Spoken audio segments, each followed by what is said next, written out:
John chapter 20, verses 19 to 22.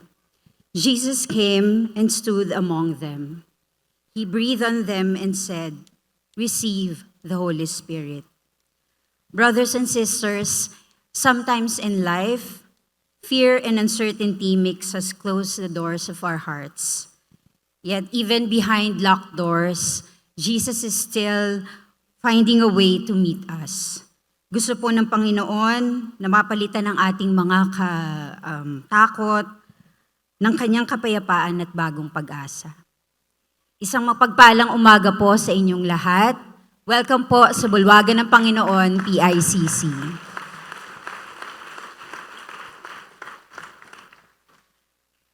Tayo po ay tumindig para po sa ating paunang panalangin. Our Father, we ask you to come into our hearts today. Calm our worries and our fears. Allow us to experience your presence that brings a deeper peace that only you can give. Open our hearts to your word and breathe your spirit into us so that we may forth with faith, courage, and love. In Jesus' mighty name we pray. Amen. Amen. This is the wonderful day to praise the Lord together with God's wonderful people. Praise Him in His sanctuary. Praise Him with music and dance. Praise Him with the lifting of our hands and voices. Let everything that has breath praise the Lord.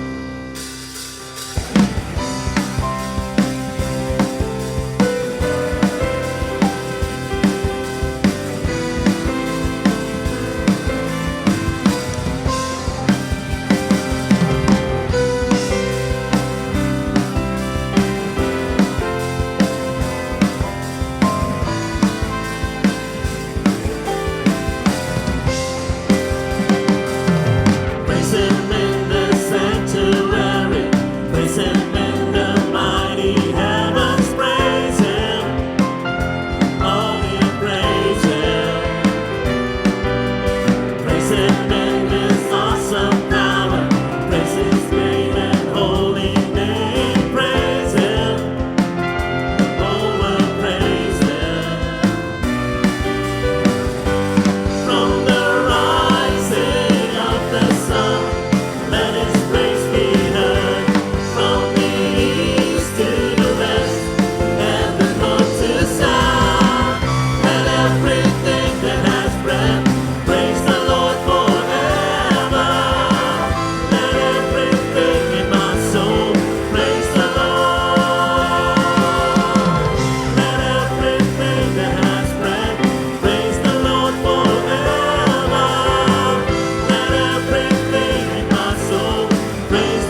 itaas ang kamay at umawit na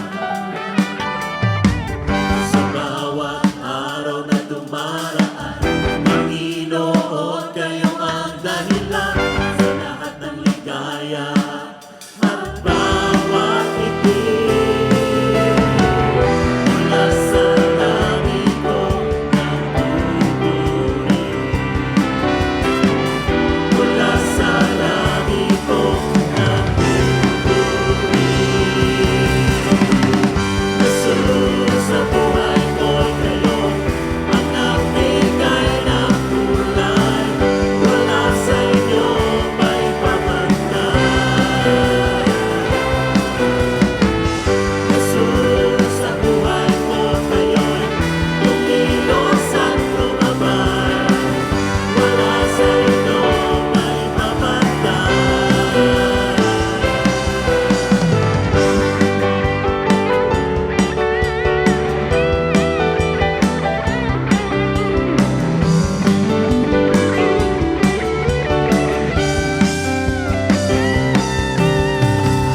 Salamat, salamat sa inyong ginawa. Salamat sa inyong ginawa. Salamat, salamat sa inyong ginawa. Salamat sa inyong ginawa. Oh, Jesus. Salamat, salamat sa inyong ginawa. Salamat sa inyong ginawa. Salamat, salamat, salamat sa inyong ginawa. Salamat sa inyong ginawa. Mula sa langit ko nagpupuri, mula sa langit ko nagpupuri. Jesus, sa buhay ko'y kayo ang nagbigay ng kulay. Wala sa inyo may pamantay. Jesus, sa buhay ko kayo'y kumilos at lumabay. Wala sa inyo may pamantay. Oh, Jesus, sa buhay ko'y kayo ang nagbigay ng kulay. Wala sa inyo may pamantay. Jesus, sa buhay ko kayo'y kumilos at lumabay. Wala sa inyo may pamantay.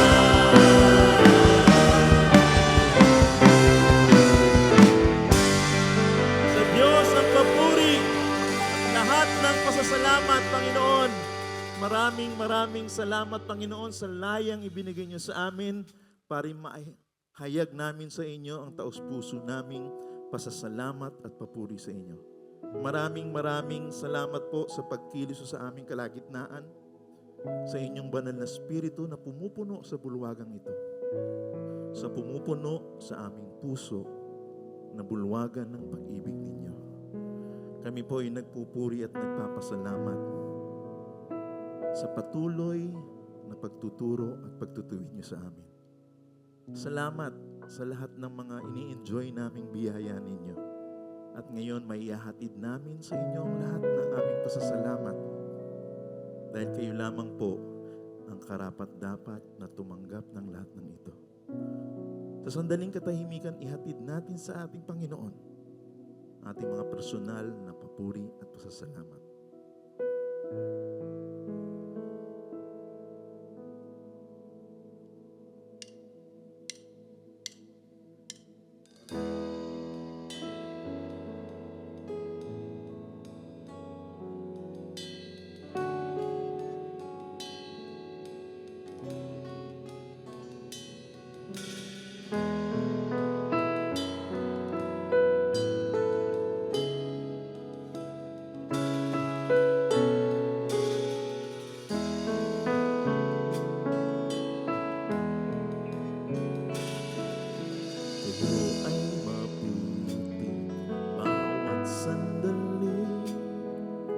sa habang buhay ay mananatili.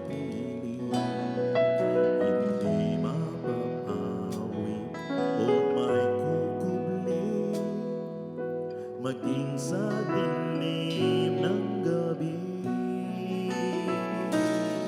Sandigang matibay ang inyong pangako, lakas at pag-asa ng aking puso. Hindi na mabilang pagkakataon, patunay ng katapatan nyo. Sa dalang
the Father of our Lord and Savior Jesus, we praise you. We want to lift up your name up to at the very last breath. We want to praise you.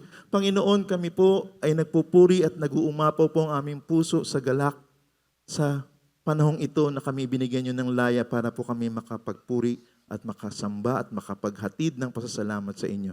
Nawa, Panginoon, patuloy niyo pong pagharian ang aming puso't isipan. Sa pakikinig namin ng inyong mensahe, gamitin niyo po na daluyan ng inyong pagpapala ang aming pastor. Dalangin po namin ang kapangyarihan ay mapasa kanya patungo sa aming lahat. Sa pangalan ng Panginoong Hesus, ito po ang dalangin namin. After the resurrection, matapos ang Panginoong Hesus ay nabuhay at binuhay na muli, John 20, 19 to 22, pinuntahan niya ang mga alagad. Tumayo siya sa kalagitnaan nila.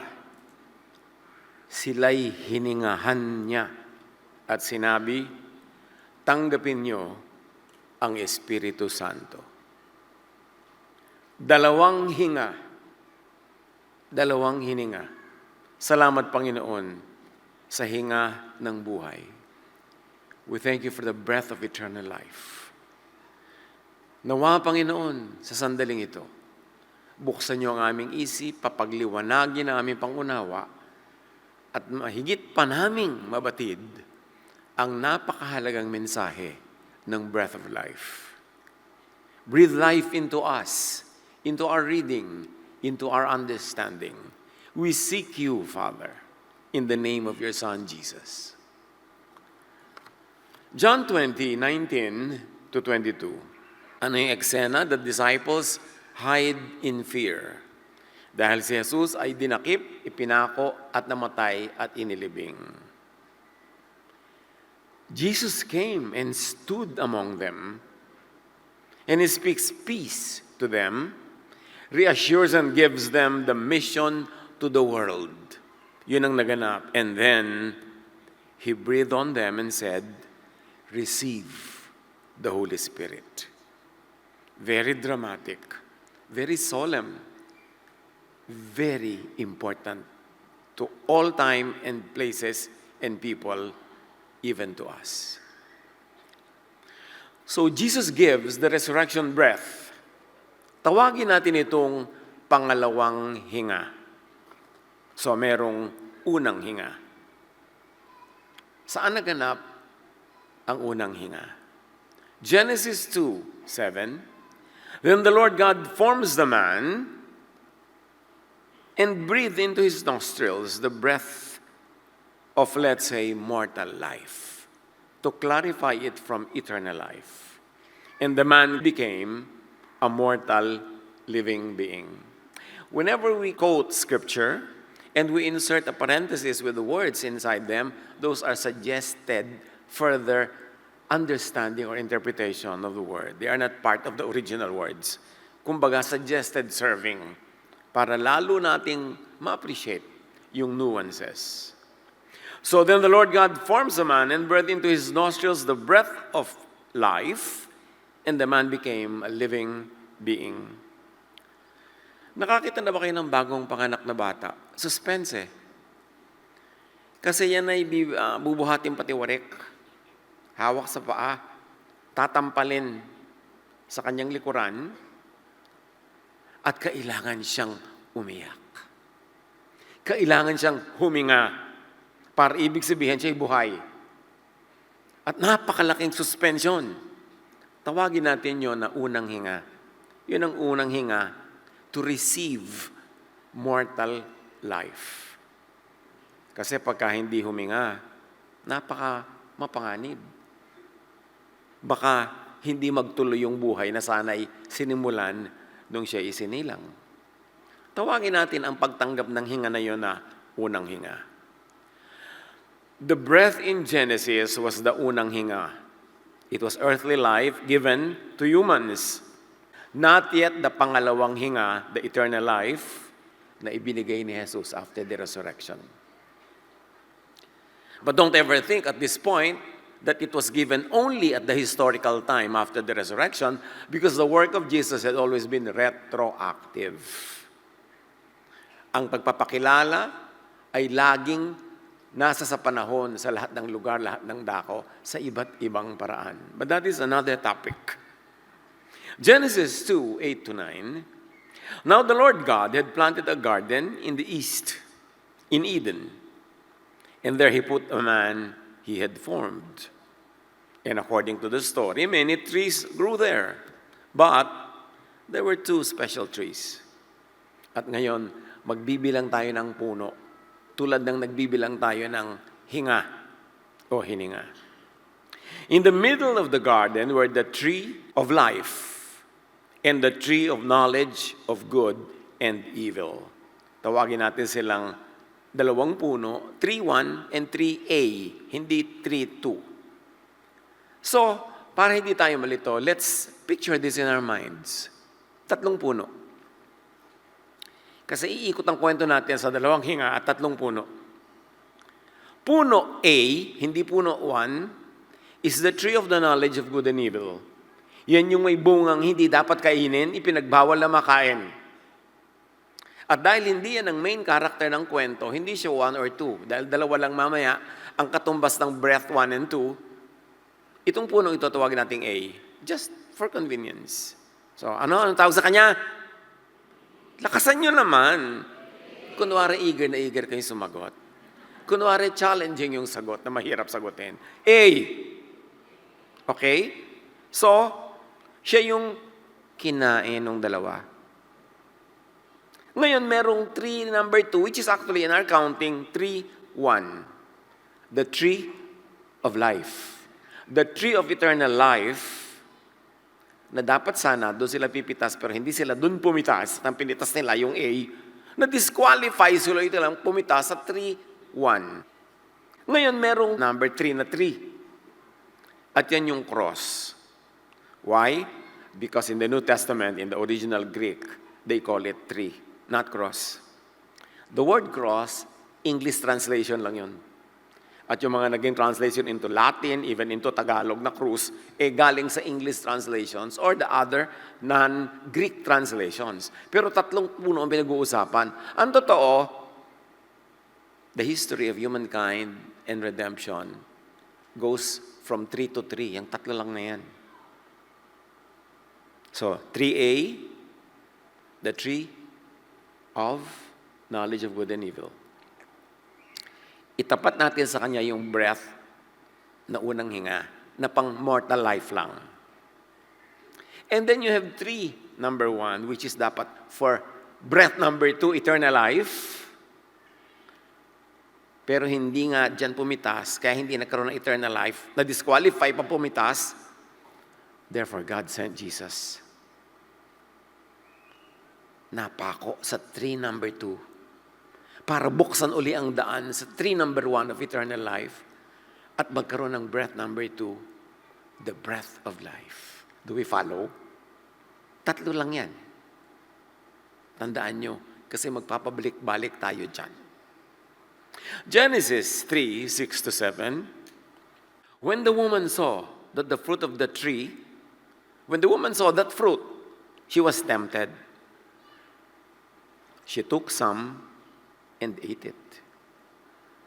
She also gave some to her husband who was with her, and he ate. Tandaan, kumain sila from tree A. Nagkagulo. Binabawal kasi yun eh. For whatever reason, bawal yun basta. Genesis 3, 17 to 19, nung malaman na ang ginawa nila, to Adam, God said, because you listened to your wife and ate fruit from the tree A, about which I commanded you, you must not eat from it, cursed is the ground because of you. Human life becomes hardship. At maraming isinunod na description kung ano-ano yung hirap na yon. Sabi, cursed is the ground because of you, until you return to the ground, meaning until you die. Since from it you were taken, for dust you are, and to dust you will return. yung pag-return ng tao sa dust, yung kamatayan, ay hindi siya talaga direct na sinasabing, dahil kinain mo, naparusahan ko tuloy. Yun talaga ang nakatakda. Kasi wala namang ibang nakatakda sa kanila eh. Isang breath lang yun eh, yung breath to have mortal life. Pero sana, kung sila ay pumitas dun sa eternal life tree, dapat magkaroon sila ng breath number 2, the breath to eternal life. Pero, na-disqualify sila doon sa tree number 1 dahil ang inatupag nila ay kainin yung bunga ng 3A. You follow? Dapat malinaw yung plot. Genesis 3:22-24, and the Lord God said, the man has now become like one of us, knowing good and evil.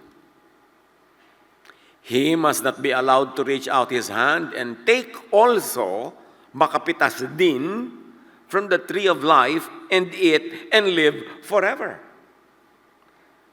Sabi nila, the man is now in a fallen state. Disobedient stage. A disobedient kind of life. Hindi siya dapat mabuhay forever. Therefore, dapat ituloy yung original plan lang ng mortal life. Dust will return to dust. He will die. At hindi siya dapat mapayagang makapitas din sa tree number 1 kasi pumitas na nga siya sa 3A. Hindi dapat makapitas doon. So the Lord God banished him. Pinalaya sila sa Eden. From the Garden of Eden, they were banished. He placed on the east side of the Garden of Eden cherubim, anghel, and the flaming sword flashing back and forth to guard, to block the way to the tree of life. Pinalaya sila, pinalabas para malayo doon sa puno ng tree of life. Doon sa puno ng life for eternal or eternal breath.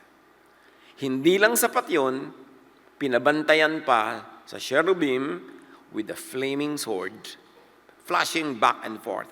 Walang papasok, walang lalapit sa tree of life. Now, eternal life is out of reach. Before the gulo, pwede sana. Humans were created mortal, yes, but with the tantalizing possibility to eat from the tree of life. Kasi hindi pa naman sila binabawalan. Pero merong sinabing, ito, huwag niyong gagawin. Pag kinain niyo yan, mamamatay kayo tulad ng nasa original plan lamang. Ibig sabihin, you will skip the possibility na makakain dyan sa tree of eternal life to receive the breath of life. There was this tantalizing possibility to share with never-ending life.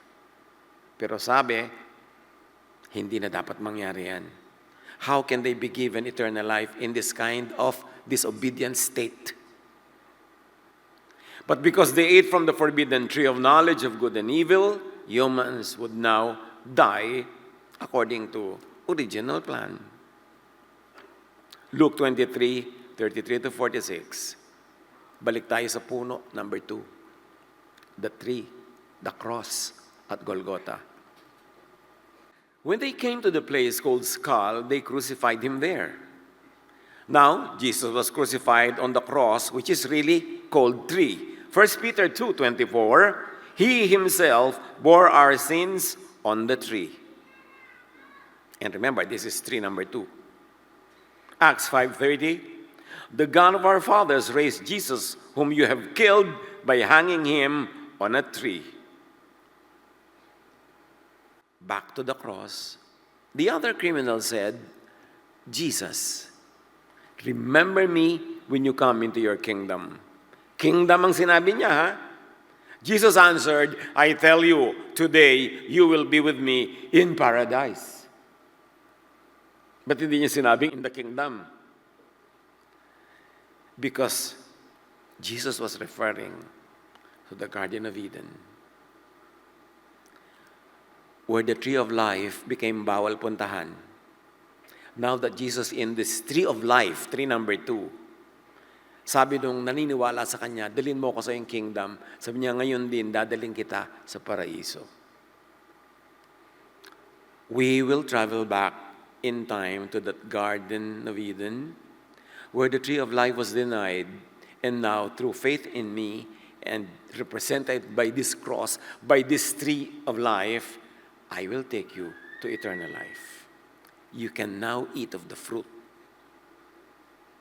of life. So sa pagsabi niya ng paradise, hindi lang niya pinag-usapan yung future na pupuntahan ng mga taong may buhay na walang hanggan, ibinilik sa past, kaya retroactive eh. At lahat ng mananalig kay Kristo, sa mensahe ng Diyos that were given in various forms and ways all throughout time, makakabalik sila doon sa eksena na yun sa paradise. In other words, madidelete yung kwento ng forbidden tree that brought death at mapupunta sila doon sa tree of life that brings life. Meanwhile, back to the crucifixion, darkness covers the land. The death of Jesus on the cross had cosmic effect, symbolized in the story by that darkness, by the lindol.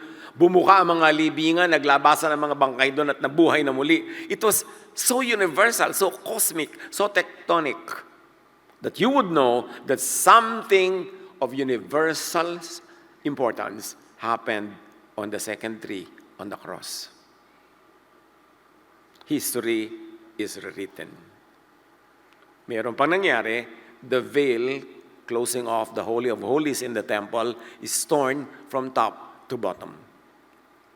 The part of the temple called Holy of Holies that represented the presence of God was sealed off from the people by a very thick curtain that hung from ceiling to floor. Walang pumupunta doon. Kaisa-isang high priest lang once a year.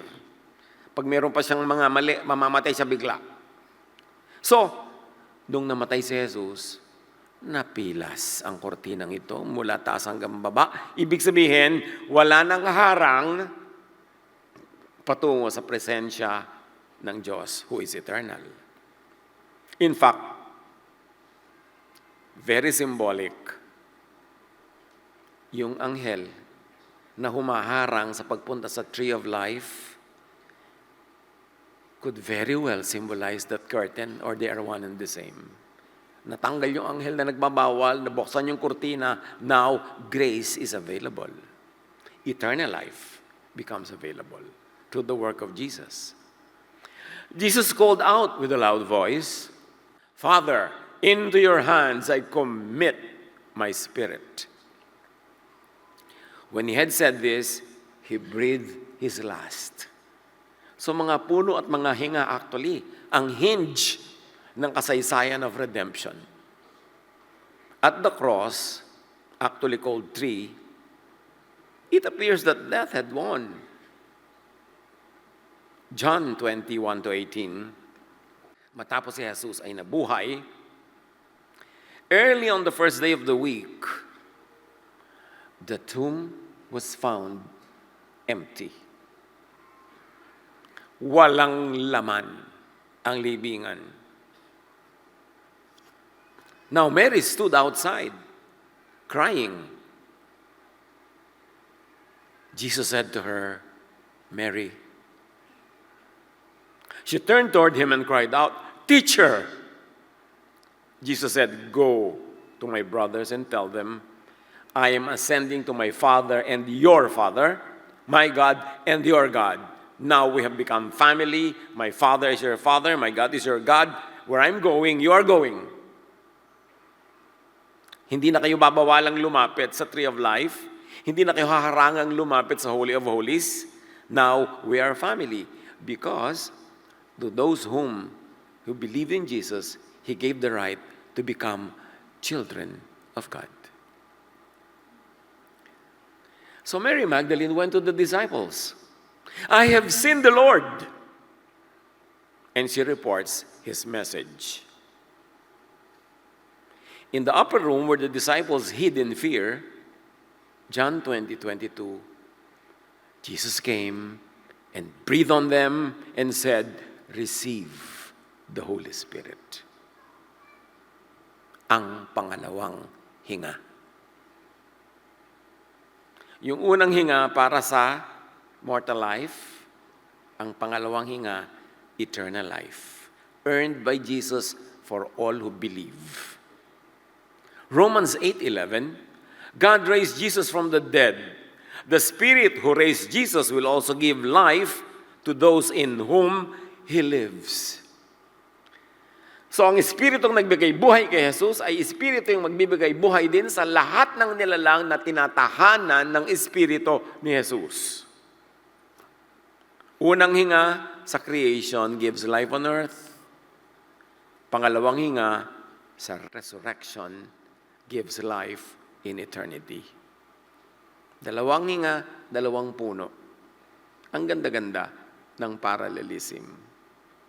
John 10:10, I have come that they may have life and have it to the full.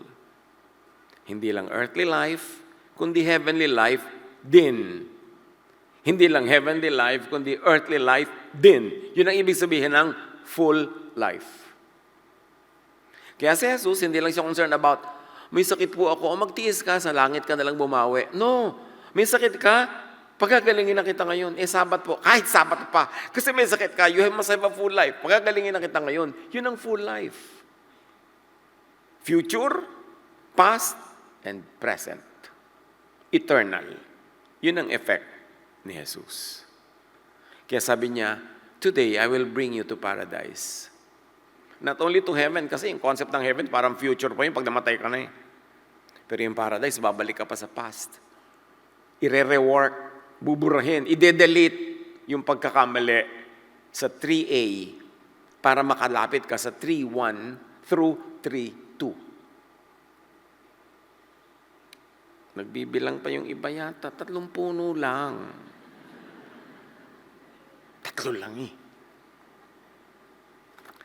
1 Corinthians 15:45, the first Adam became a living being, mortal. Dahil nga ang hinga sa kanya mortal. The last Adam, Jesus, became a life-giving spirit. He became an eternal life-giving spirit. So the whole concept here is eternal life. Eternal life, or the tantalizing prospect of having it in the Garden of Eden, was lost. But now, that tantalizing possibility becomes very, very, very doable again through the work of Jesus. But remember, may retroactive effect yan. Hindi lang yan doon sa historical time. But as I said, that's another story. So ang tunay na tanong, pag kinonsider mo ang mga punong ito at ang mga hinga na ito, isa lang talaga. How to receive eternal life? Kasi doon lang nagpaikot-ikot yung kwento sa eternal life that was lost and then regained. So paano magiging effective sa buhay natin yan? John 17:3, now this is eternal life, that they know you, the only true God, and Jesus Christ, whom you have sent. So in a nutshell, eternal life is in knowing the Father and the Son. Parang madaling sabihin, to know, to accept, to believe, to receive. Pero napaka-complex ng idea. It's very abstract, very philosophical, hindi madaling magagap, hindi madaling ma-methodize. But still, the idea is, know and believe in the Father as Jesus reveals Him. Importante yon. Not only to know the Father, but to know the Father as Jesus makes Him known. Kung paano siya ipinapakilala ng anak, doon dapat natin sa parang yun makilala ang Ama. Hindi sa ibang paraan, hindi sa ibang channel, hindi sa ibang media, kundi sa pamamaraan ng pagpapakilala ni Jesus.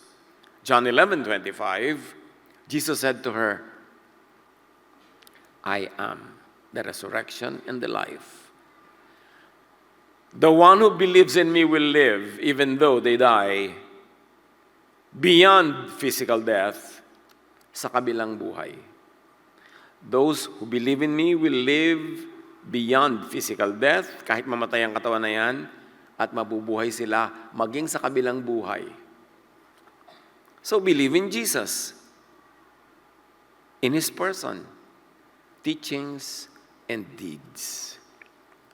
John 1:12, yet to all who did receive Him, to those who believed in His name, He gave the right to become children of God, therefore to share in eternal life, therefore to eat from tree number 1.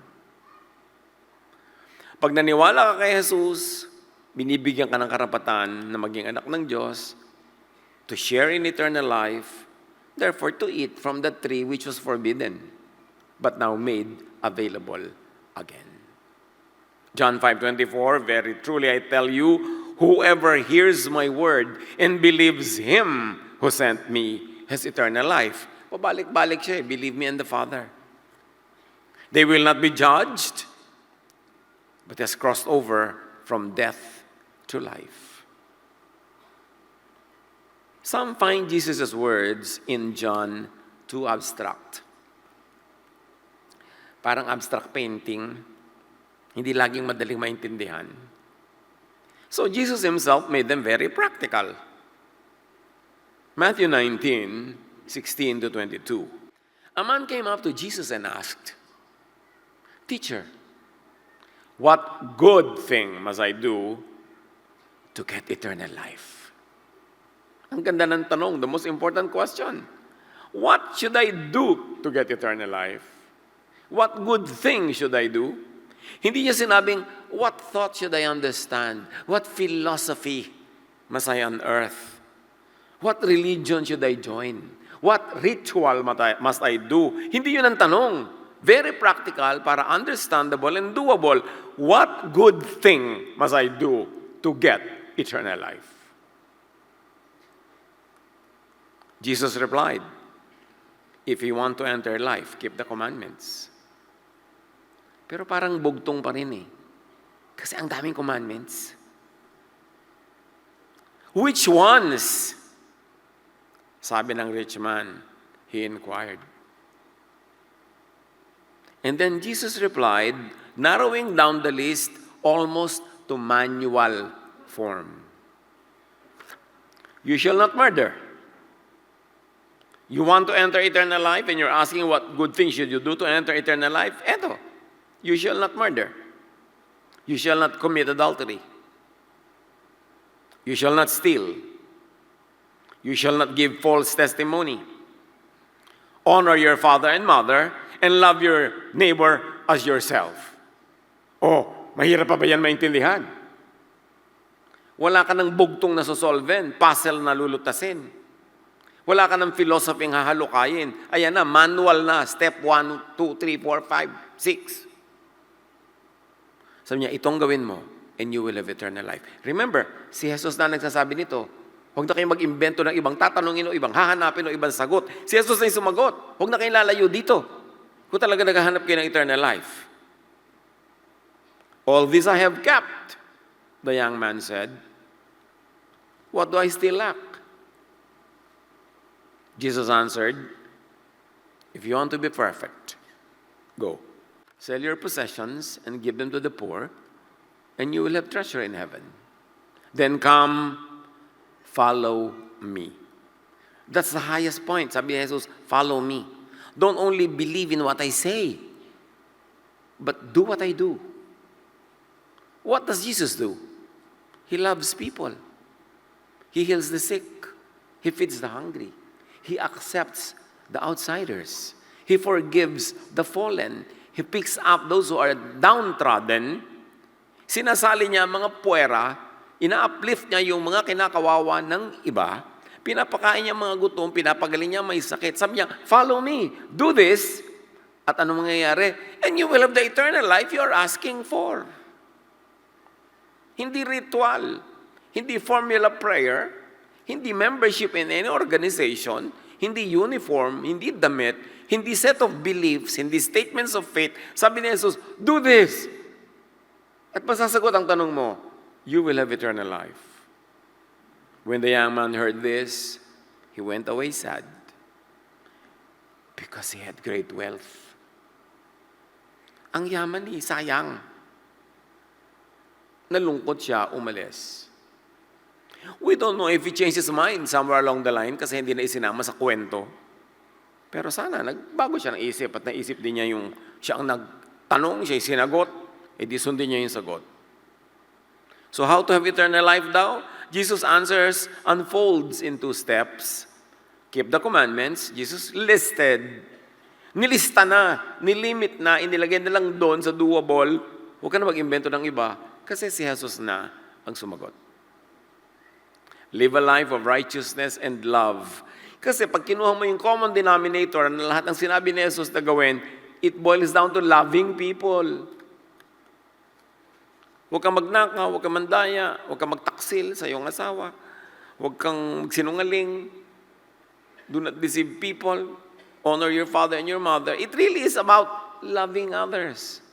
So in a nutshell, Jesus was saying, if you want to have eternal life, love people. Siyempre, kasama na yung love God, and love your fellow man. Then Jesus goes deeper. One thing you lack, come, follow me. In other words, gawin mo itong lahat ng sinasabi ko sa iyo. Pero mahirap itong sundin sa marami. Kaya kung minsan, hinahanap na lang natin yung mas madaling formula ng religion. Magsuot ng ganitong kwintas at meron ka ng eternal life.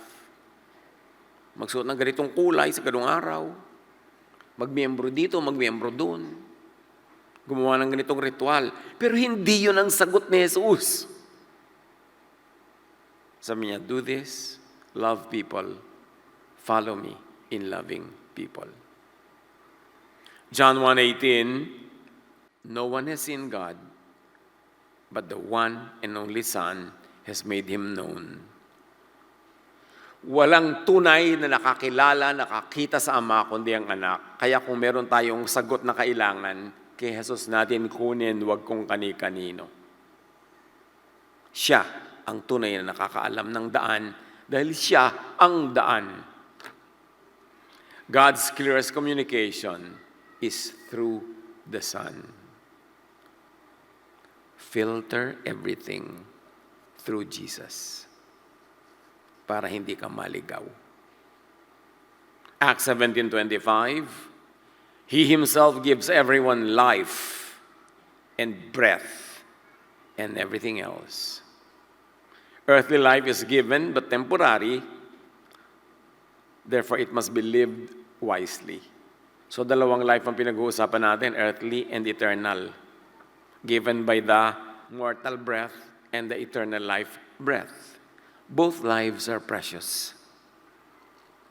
At habang nandito ka pa sa earth, pahalagahan ang earthly life. Hindi ito lalampasan, hindi ito babaliwalain dahil gift ito ng Diyos. Follow Jesus.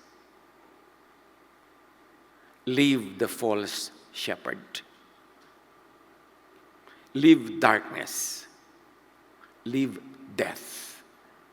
And follow Jesus unto life. You have received 2 breaths, dalawang hinga, dalawang hininga. Between the 2 breaths, we live. We have mortal life and we have eternal life and we have both those lives. Live between them well. Huwag kang maging extremist. Huwag doon ka lang sa mortal life, huwag ka lang doon sa eternal life. Live to the most, to the best, sa parehong realms. Sulitin ang earthly life. Huwag ubusin, sayangin sa worry, sa obsession with fear of death. Huwag ubusin sa otherworldliness. Heaven can wait. Ang haba-haba ng eternity. Di ka mauubusan yan. Huwag kang magkandara pa. At tupagin mo rin yung now. Kasi kung nandito ka pa, ibig sabihin gusto pa ng may likha na nandito ka. Huwag mong maliitin at baliwalain ang earthly life. Yung mayamang lalaki, sinabi sa kanya, go, sell your property, give them to the poor. Pero hindi lahat ng mayaman na mananampalataya sa Diyos ay inuutusan nun. Kaya lang inuutos sa kanya yon Para ma-realize niya na, ay, akala ko lang pala sinusunod ko ang Diyos, pero may iba pala akong Diyos, itong pera ko. Kaya gustong patunayan yun. So, sige nga, ibenta mo nga lahat ng property mo kung talaga sumusunod ka. Malungkot siya, hindi niya ginawa. So, ibig sabihin, hindi totoong ginagawa niya lahat yung sinabi niyang ginagawa niya. Hindi niya talaga inuuna ang Diyos. Ngayon, kung mayaman ka at naniniwala, nananampalataya ka, mapagbigay ka, mapag-ibigin ka sa kapwa, loving ka, hindi ka inuutusan na ibenta mo lahat. Minsan may ina-apply mo yan wrongly. Lalo nung ibang walang pera, o di ba, mayaman ka, kailangan bigyan mo sa akin yan kasi mananampalataya ka. Okay, yung pauto dun, no? Hindi yun ang kwento. So, sulitin ang earthly life at sulitin din ang eternal life. Paano susulitin yan? Live it starting now. Ang eternal life ay hindi matapos kang mamatay sa lupa. Nung tinanggap mo si Jesus, pinaniwalaan at hiningahan ka na niya ng eternal life, nagsimula na ang eternal life mo. So, dalawang buhay ang binubuhay natin ngayon. Mortal and eternal, huwag pabayaan ni isa sa dalawa. But first, bago natin pakatiyakin na ini-enjoy natin at pinag-enjoy natin ang iba sa ating mortal life, tiyakin mo ng may eternal life na natanggap na ang pangalawang hinga.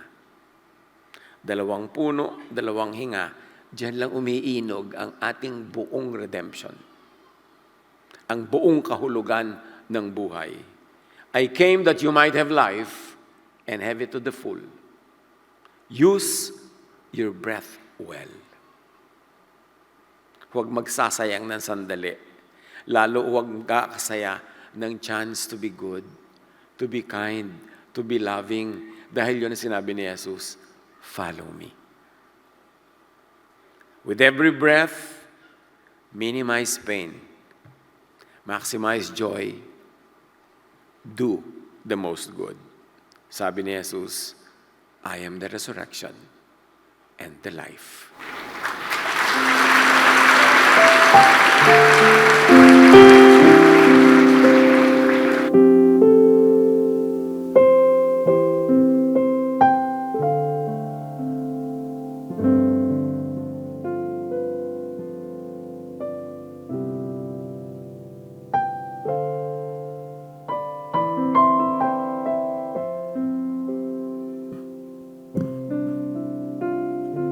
Tayo po ay manalangin.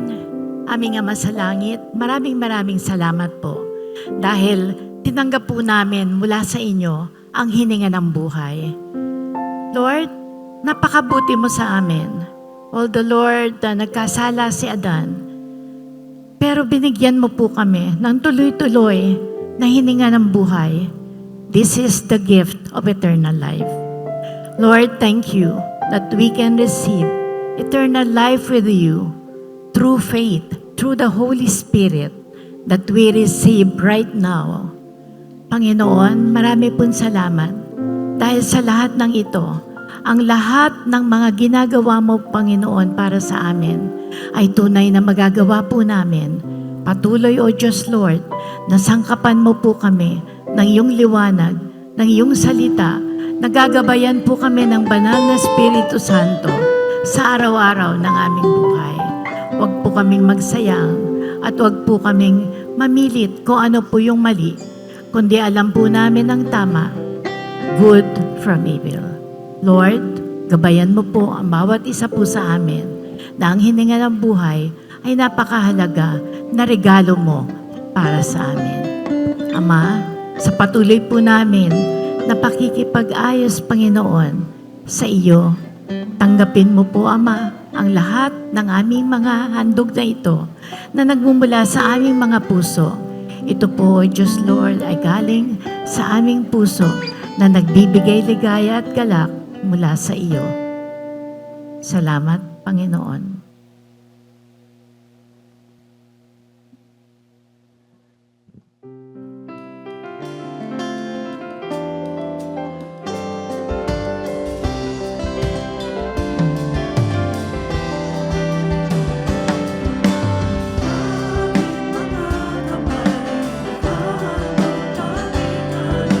Mula sa puso ko'y nililipas sa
Ang katatapos pong mensahe ni Kuya Ed Lapis na pinamagatang Dalawang Hinga.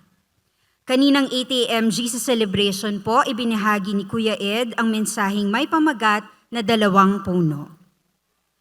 Ngayon naman po ay hihilingan natin ang ating kapatiran na first-time attendees, guest at mga balikbayan na tumayo upang kayo po ay aming makilala.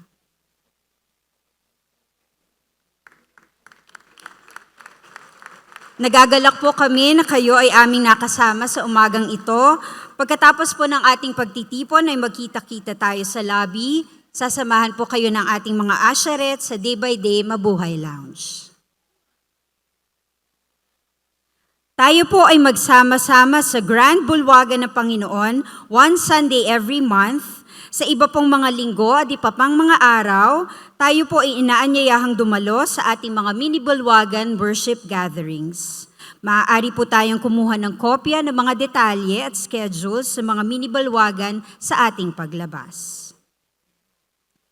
Join our face-to-face adult Bible classes once a month sa second floor ng ating Bulwagan ng Panginoon PICC.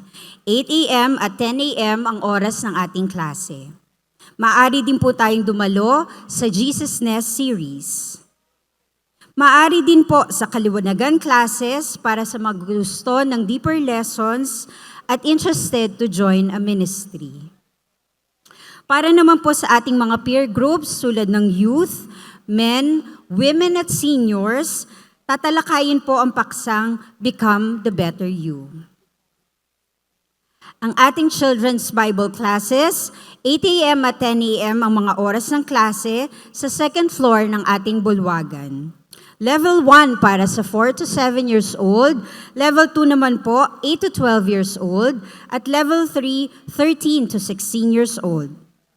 Mag-register lang po sa ating day-by-day education ministry table sa ating pong paglabas. Join a day-to-day sambahay, a weekly gathering in a home for small group Jesus study and fellowship. Para po sa mga detalye, bisitahin ang sambahay table sa ating lobby.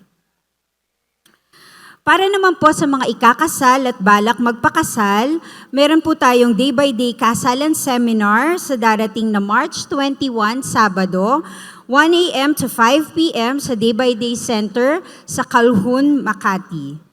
Magbalista lang po sa ating kasalan desk sa lobby. Meron po tayong online paaralan ng buhay sa darating na March 28, Sabado, alas 5 po ng hapon. Ang pag-aaral na ito ay tungkol sa Bridges, Not Barriers, a Filipino Conversation on HIV, Health, and Hope. Para sa iba pang detalye, bisitahin ang ating Education Ministry table sa lobby. Para po sa updated schedules ng ating mga gawain, bisitahin po natin ang ating official day-by-day Facebook page, Day-by-Day Jesus Ministries. Magkita-kita po tayong muli sa ating Jesus Celebration, April 19, 2026, 8 a.m. at 10 a.m. kasama po si Kuya Ed Lapis. Sa Bulwagan ng Panginoon, Soler Grand Ballroom, Soler Resort Entertainment, Asiana Avenue, Parañaque City. At para po sa balitang day by day, panoorin po natin ito.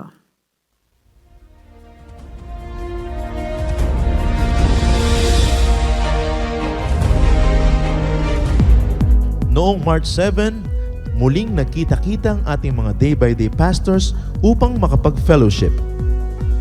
Bukod sa kwentuhan at kumustahan, isang layunin ng pagtitipong ito na mas mapaigting pa ang pag-aaral ng ating mga day-by-day pastors sa mga katuruan ng ating Panginoong Hesus. Ito ay pinangunahan ng ating day-by-day elder na si Kuya Richard Sipin. Hindi tayo nagtuturo ng walang elements of Jesusness. Yan ang trust natin eh. Noong March 14, sa pangunguna ng ating Education Ministry elder na si Pastora Susan Esgana, nagtipon ang leaders at officers ng ating education ministry. Ito ay ginanap upang talakayin ang mga concerns at challenges ng ating mga volunteer teachers at ang mga support na kailangan nila upang patuloy ang paglago ng kanilang kaalaman sa pagtuturo ng mga salita ng ating Panginoon. At itong nakaraan lamang, bilang tulong sa mga kababayan nating nangangailangan, ang ating day-by-day Gatid leaders at workers ay lumibot sa mga kapatiran at kababayan natin sa bayan ng Gatid at iba pang karatig bayan sa Laguna upang mamahagi ng mga maiinit na pagkain na tinatawag din nating love meals. Papuri para sa ating kataas-taasang Diyos na buhay.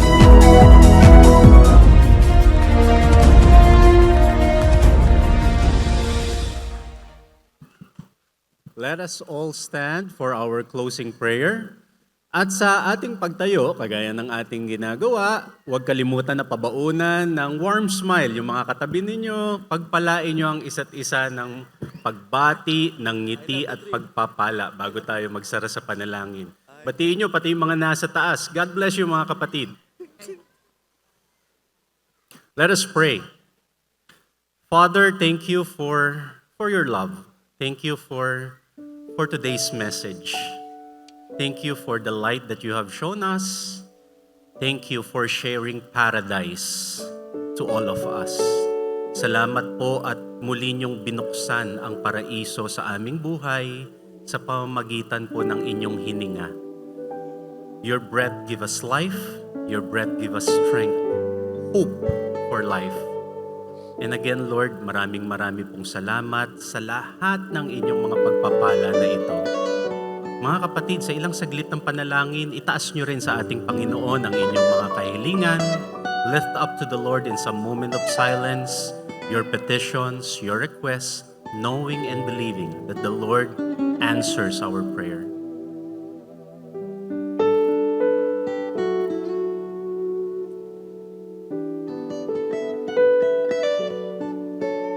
Ngayon pa lang po, aming Ama, sa aming pagsambit ng aming mga panalangin, tinatanggap at pinangahawakan na po namin ang inyong tugon. Because you are the God who answers our prayers. You are the God who responds.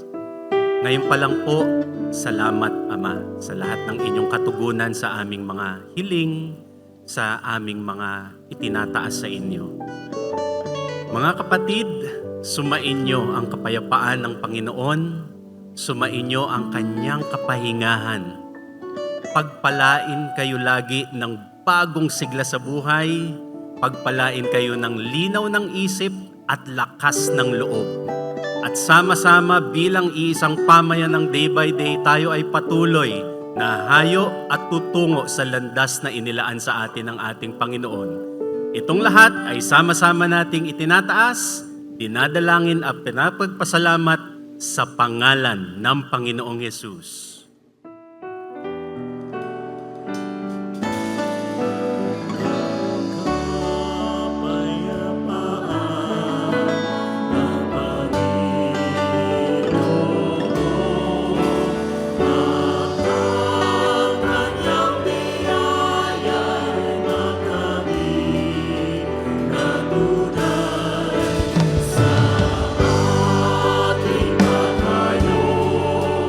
Sa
bless everyone day by day.